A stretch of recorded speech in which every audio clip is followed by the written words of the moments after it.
benvenuti a tutti alla terza giornata del torneo delle regioni. Siamo qui per la partita Under 15 Friuli-Veneto. Batte il numero, Girotto la mette in mezzo, palla di funzione, attenzione, scontro. Cercassimo il giocatore del Veneto a portare avanti la palla. Attenzione, palla in mezzo per il numero 13 Chiari cerca di mantenere il possesso della palla, la dà a Skenal, incredibile giocata di Skenal, parte al tiro! Muzzane. Adesso batte il calcio d'angolo, palla in mezzo, bel cross, attenzione, a vuoto il portiere.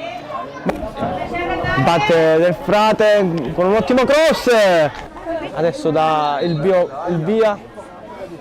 Palla in mezzo, ottimo cross, attenzione, gol da parte del Veneto con Agnoletto, ferma, la dà al limite con il tiro, parata meravigliosa, ribattuto,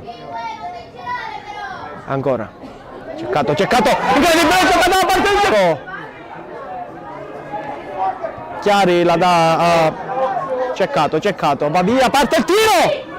La blocca il tiro, però la palla va alla disponibilità ancora del Friuli Giulia con il cross in mezzo, attenzione Mina, palla in mezzo, palla in tiro, rete, ha segnato Magnani, ha pareggiato il Friuli, entra in campo tutta la squadra, Camarà, è velocissimo Camarà, attenzione, riesce a mettere in mezzo con Dragonini, Bottaccini.